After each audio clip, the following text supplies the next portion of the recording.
সুখ পদ্মপাতার জলের মতোই মুহূর্তে এসে মুহূর্তে গড়িয়ে যায়। গীতা দত্তের জীবনেও সেই সুখ বেশি দিন টেকেনি। বিয়ের কিছুদিনের মধ্যেই গুরুদত্ত স্পষ্ট জানিয়ে দিলেন তার স্ত্রী আর কোথাও গান গাইতে পারবেন না, নিজের হোম প্রোডাকশন ছাড়া। তখন গীতা দেবীর গলায় যৌবনের ফাগুন, এগিয়ে যাওয়ার সময়। প্রতিভার ঝর্ণা তখন নতুন রঙে ঝলমল করছে।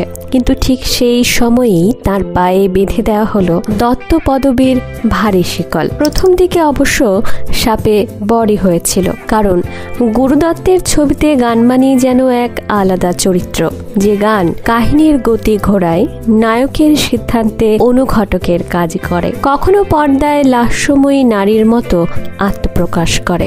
রাত নসিলি রং রঙিলে, বাবুজি ধীরে চলনা, জানে কাহা মেরা জিগার গায়া যে, এই গানগুলোর মধ্য দিয়েই গীতা দত্ত খুঁজে পেলেন নিজের প্রতিভার অবারিত আকাশ।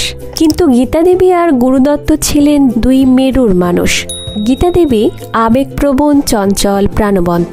এক মুহূর্তে রাখছেন, পরের মুহূর্তেই হেসে উঠছেন, আর একটু পরে চোখে জল। তার গানগুলোর মতোই সব অনুভূতি উচ্চগ্রামে, জীবন্ত।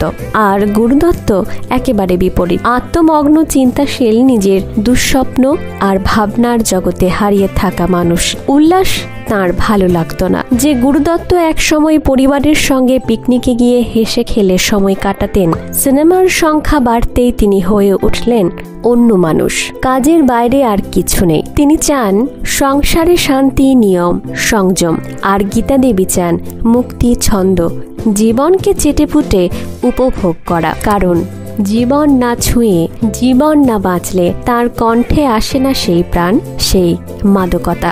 গীতা দেবীর ভাই মিলন রায়ের কথায় ৩-৪ ঘন্টা রেওয়াজ করত রাঙা দিয়ে, গলা বাঁচিয়ে চলত, টক খেত না, আইসক্রিম খেত না। অদ্ভুত ক্ষমতা ছিল, বিদ্যুতের গতিতে গান তুলত, দিনে 6টা গানও রেকর্ড করত, 6টাতেই ভিন্ন আবেগ, ভিন্ন ভঙ্গি। রিহার্সাল শেষ করে হঠাৎ হয়তো আমাকে স্কুল থেকে তুলে নিয়ে প্রিমিয়ারে চলে গেল।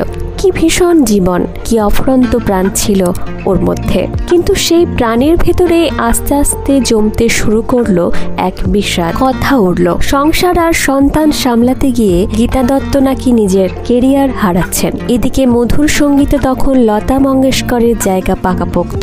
দিদির সঙ্গে তুলনায় ছোট বোন আশা যে তখনও খানে কাঁচা মাটিতে।